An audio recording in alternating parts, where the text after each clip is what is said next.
আচ্ছা, আজকের ক্লাসে আর বোঝাবো না, আজকে শুধু রিডিংটা পড়ব।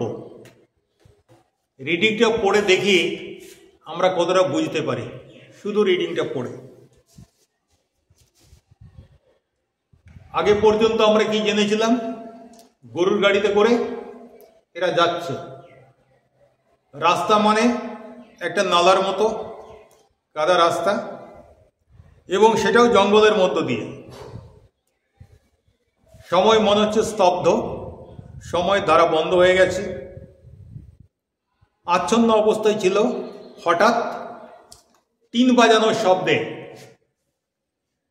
জেগে উঠেছে, মানে আচ্ছন্নতাটা কেটেছে।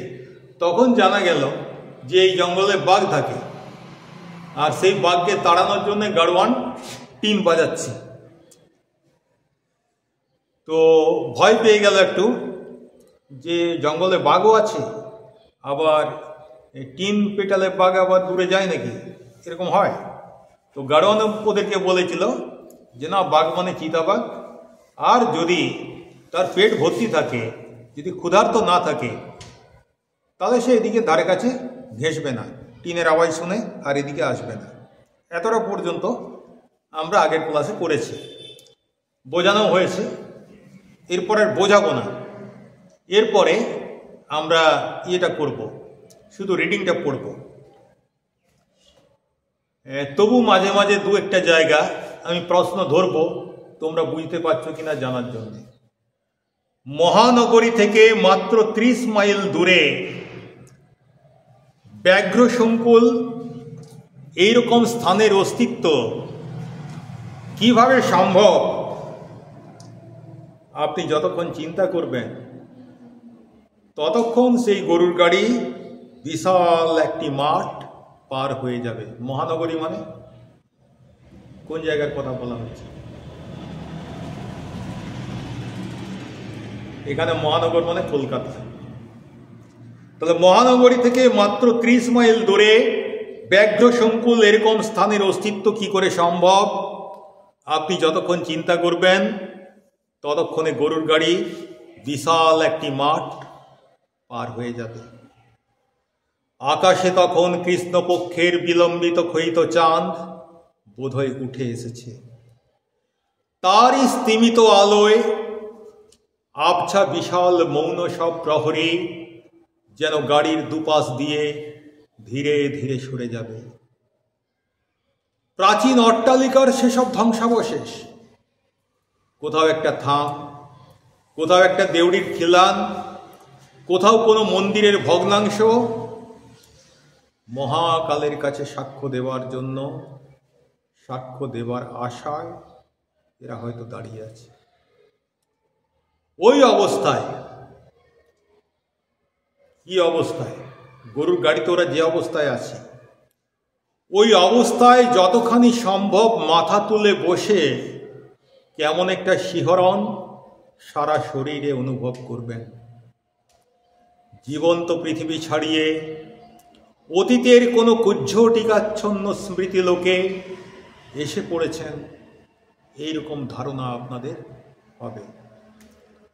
রাত তখন কত আপনি জানেন না, কিন্তু মনে হবে এখানে রাত যেন কখনো ফুরোয় না। নিবিড় অনাদি অনন্ত স্তব্ধতায় সব কিছু নিমগ্ন হয়ে আছে। যেরকম জাদুঘরে নানা প্রাণী দেহ আরকের মধ্যে থাকে, ফরমেলিনের মধ্যে বিভিন্ন প্রাণীর অংশ, বা ধরো আমাদের এখানে সমুদ্র নেই, তো আমরা সামুদ্রিক প্রাণী দেখব কি করে? আমাদের জাদুঘরে গেলে আমরা সেখানে দেখতে পাবো সেই সব প্রাণীদের স্যাম্পল, নমুনা রাখা আছে। পচে যাবে তো, যাতে পচে না যায় তার জন্য ফরমালিন বা এই ধরনের রাসায়নিক পদার্থের মধ্যে ওদেরকে ডুবানো থাকে। সেটাই বলছে আরক। রাত তখন কত আপনি জানেন না, কিন্তু মনে হবে এখানে রাত যেন কখনো ফুরোয় না। নিবিড় অনাদি অনন্ত স্তব্ধতায় সব কিছু নিমগ্ন হয়ে আছে। জাদুঘরে নানা প্রাণী দেহ আরকের মধ্যে যেমন থাকে। 2-3 বার মোড় ঘুরে গরুর গাড়ি এবার এক জায়গায় এসে থামবে। হাত পাগুলো নানা স্থান থেকে কোনো রকমে কুড়িয়ে সংগ্রহ করে কাঠের পুতুলের মতো আড়ষ্টভাবে আপনারা একে একে নামবেন। একটা কটু গন্ধ, মানে দুর্গন্ধ, একটা কটু গন্ধ অনেকক্ষণ ধরেই আপনাদের অভ্যর্থনা করছে। বুঝতে পারবেন সেটা পুকুরের পানা পচা গন্ধ। অর্ধস্ফুট চাঁদের আলোয় তেমনি একটি নাতি ক্ষুদ্র পুকুর সামনেই চোখে পড়বে। নাতি ক্ষুদ্র মানে নয়, অতি ক্ষুদ্র মানে মোটামুটি মাঝারি আকারে একটা পুকুর আপনাদের চোখে পড়বে। তারই পাশে বেশ বিশাল আয়তন একটি জীর্ণ অট্টালিকা। জীর্ণ মানে ভেঙে পড়ে যাচ্ছে আস্তে আস্তে, দুর্বল। ভাঙা ছাদ, ধসে পড়া দেয়াল ও চক্ষুহীন কোটরের মতো পাল্লাহীন জানালা নিয়ে চাঁদের বিরুদ্ধে দুর্গ প্রাকারের মতো দাঁড়িয়ে আছে। মানে চাঁদের আলোকে এখানে কোনো মতেই ঢুকতে দিচ্ছি না, দেব না। এই ধ্বংসাবশেষেরই একটি অপেক্ষাকৃত বাসযোগ্য ঘরে আপনাদের থাকার ব্যবস্থা করে নিতে হবে। গাড়োয়ান কোথা থেকে একটি ভাঙা লণ্ঠন নিয়ে এসে ঘরে বসিয়ে দেবে, আর সেই সঙ্গে এক কলসি জল। ঘরে ঢুকে বুঝতে পারবেন, যখন ঘরটায় ঢুকলো তখন ওরা দেখলো কি, মনে হবে, বোঝা যাবে বহু যুগ পরে মনুষ্য জাতির প্রতিনিধি হিসেবে আপনারাই সেখানে প্রথম পদার্পণ করছেন। মানে বহুকাল এই ঘরে কোনো মানুষ বাস করেনি। ঘরের ঝুল জঞ্জাল ও ধুলো হয়তো কেউ আগে কখনো পরিষ্কার করার ব্যর্থ চেষ্টা করে গেছে। ঘরের অধিষ্ঠাত্রী আত্মা যে তাতে ক্ষুব্ধ, একটি অস্পষ্ট ভ্যাপসা গন্ধে তার প্রমাণ পাবেন। সামান্য চলাফেরাতে ছাদ এবং দেয়াল থেকে জীর্ণ পলস্তারা সেই রুষ্ট আত্মার অভিশাপের মতো থেকে থেকে আপনাদের উপর বর্ষিত হবে। মনে হয় ঘরের অধিষ্ঠাত্রী রুষ্ট আত্মা যেন তোমাদেরকে অভিশাপ দিচ্ছে, আর সেই অভিশাপটা ওই ঘর থেকে প্লাস্টার ঝরে পড়ার আকারে ঝরে পড়ছে। 2-3টি চামচিকা ঘরের অধিকার নিয়ে আপনাদের সঙ্গে সমস্ত রাত বিবাদ করবে। যেসব ঘরে মানুষ থাকে না, অন্ধকার ঘর, সেখানে বাদুড় চামচিকারা তো বাসা বাঁধে। তাহলে কাল পর্যন্ত চামচিকারা এখানেই ছিল, ওদের কোনো ডিস্টার্ব কেউ করেনি। আজকে হঠাৎ ঘরে লোক এসেছে, আলো জ্বলছে, ফলে ওরা বিভ্রান্ত হয়ে যাচ্ছে। আর দেখবে ঘরের মধ্যে চামচিকা যখন ঢোকে শুধু এদিক আর ওদিক উড়ে বেড়ায়। কি তাই তো? আমাদের ভয় লাগে যে ফ্যান চলছে, ফ্যানে লেগে পাছে মারা যায় কিনা। তো এদেরও এরকমই চলছে। 2-3টি চামচিকা ঘরের অধিকার নিয়ে আপনাদের সঙ্গে সমস্ত রাত বিবাদ করবে। এরপরে আমরা 3 বন্ধুর পরিচয় পাচ্ছি। এক বন্ধুকে তো জানি যে কথক, ওনার শখ হচ্ছে মাছ ধরা, নেশা। এখানে এবার 3 জনের পরিচয় দিচ্ছে। তেলেনা পোতা আবিষ্কারের জন্য আপনাদের 2টি বন্ধুর একজন পানরসিক ও অপরজনের নিদ্রাবিলাসী কুম্ভকর্ণের দোসর হওয়া দরকার। পানরসিক মানে কি?